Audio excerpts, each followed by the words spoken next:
Hello les amis, bonjour à toutes, bonjour à tous, bienvenue dans cette nouvelle vidéo sur la chaîne Le Mana. Avant de poursuivre, je vous invite à vous abonner. C'est ici, abonnez-vous. Je vous propose aujourd'hui un extrait d'un coaching live. Ce sont des coachings que je propose régulièrement sur la page Facebook Manaforma. Si vous voulez aller faire un tour, le lien est dans la description. A tout de suite dans la vidéo.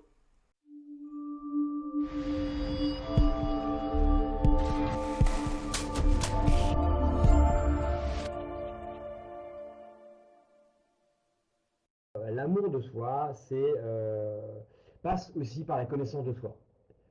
Pour moi, de mon expérience et de ce que je lis, de ce que j'étudie, de ce que j'ai pu expérimenter, de la façon dont je vais coacher les personnes en individuel, il y a toujours une partie qui va débuter par la connaissance de soi. On ne peut aimer que ce qu'on se connaît, que ce qu'on connaît finalement.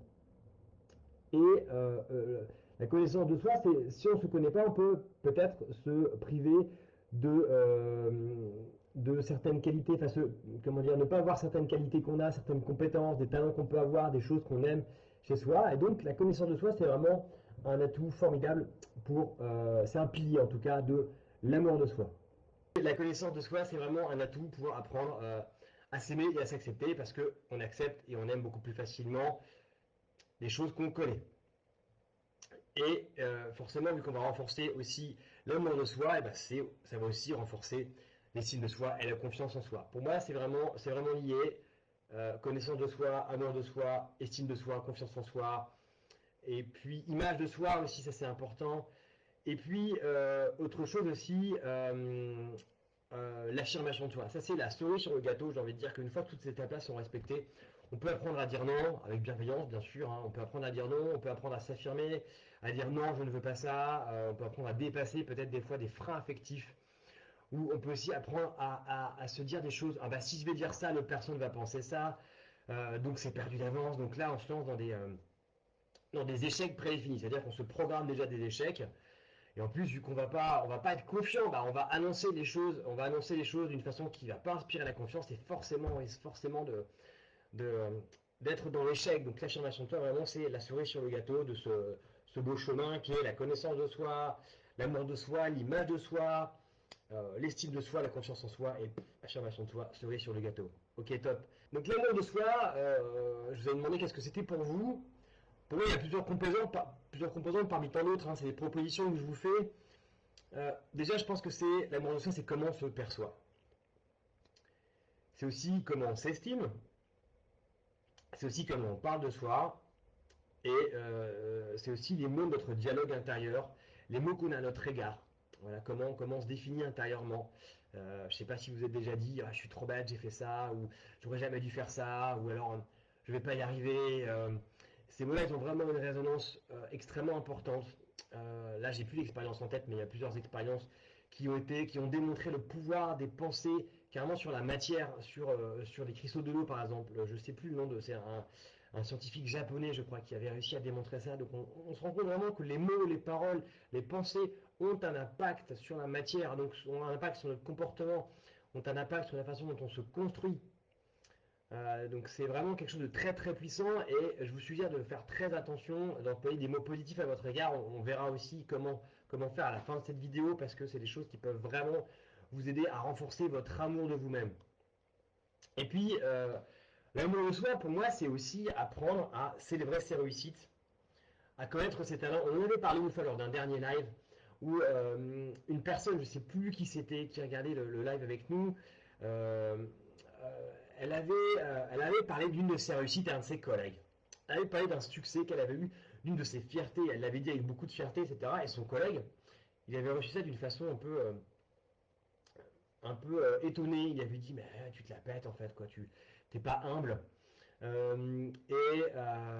Et du coup, bah, elle avait été un peu coupée dans son élan de joie parce qu'elle arrivait, elle était tellement confiante, elle était tellement fière d'elle, tellement heureuse d'avoir réussi quelque chose qu'elle l'avait partagé autour d'elle. Et bam, le mur de la négativité exprimé par son collègue il lui était arrivé en pleine face. Et du coup, voilà, donc on avait expliqué qu'il fallait moi je pense, hein, c'est mon avis, mais je suis persuadé que ça marche et c'est ce que je donne aussi en coaching. C'est de continuer à exprimer ses fiertés et ses réussites. Euh, Parce que au bout d'un moment, je pense qu'on va réussir à le faire de façon tellement naturelle et les gens autour de nous vont aussi commencer à l'entendre. Et je pense que cette vibration-là va se propager de personne à personne. Et je pense que ce collègue-là, il a réagi comme ça parce qu'il était jaloux. Peut-être que lui, alors c'est une supposition, de ne pas faire de supposition, disent les 4 accords Toltec, mais moi j'analyse cette situation comme ça. Et je pense que ce collègue-là, il n'a peut-être pas supporté le fait que l'autre personne, elle soit fière d'elle-même et qu'elle l'exprime. Peut-être que ce collègue-là, il ne réussissait pas à exprimer lui-même ses fiertés. Et du coup, bah, il a répondu par une grosse claque de négativité pour balayer tout ça parce que ça lui mettait face peut-être à ses propres incapacités de pouvoir exprimer lui-même ses fiertés, ses réussites. Voilà, et puis pour terminer aussi sur cet exemple-là, je pense qu'il y a vraiment une réelle différence entre modestie et humilité. L'humilité, on peut exprimer aussi ses fiertés sans forcément rabaisser l'autre ou se comparer à l'autre. C'est ça l'humilité en fait, c'est être aligné avec ce qu'on a fait, avoir beaucoup d'amour pour ce qu'on a fait, pour ses réussites, l'exprimer simplement. La modestie, souvent, c'est un frein, elle est mal employée la modestie, c'est-à-dire que bah, je ne vais pas vouloir déranger l'autre, je vais pas oser m'exprimer sur mes réussites parce que l'autre va peut-être penser que je me la pète, etc. La modestie, je pense que ça peut amener beaucoup de freins, donc c'est à manier avec beaucoup de précaution. Donc voilà, soyez fiers de vous, célébrez vos réussites et exprimez aussi vos talents. Alors ça, pour moi, c'est une grosse composante de l'amour de soi, c'est de connaître ses talents. C'est essentiel pour moi. Pour connaître ses talents, je vous suggère de vous reconnecter à qui vous étiez quand vous étiez enfant. Quel enfant étiez-vous? Quelles étaient vos compétences? Qu'est-ce que vous aimiez faire quand vous étiez enfant? On a certainement dû vous dire que vous aviez des compétences ou des talents dans tel ou tel domaine. Peut-être que vous avez une passion que vous avez mis de côté parce que vous n'aviez plus le temps. Bah, je vous suggère vraiment de raviver la flamme parce que ce petit temps que vous allez vous consacrer, ça peut être le dessin, ça peut être pratiquer une langue étrangère, ça peut être, je sais pas, du sport, ça peut être un type de lecture que vous aimez bien, ça peut être des tas de choses, faire du travail manuel, si vous aimez cuisiner, etc. C'est des petites choses, peut-être même que vous faisiez quand que vous étiez gamin et que vous ne faites plus aujourd'hui. Des petites choses que vous pouvez raviver et ça aide vraiment à raviver l'amour de soi. Bonjour à toutes, bonsoir.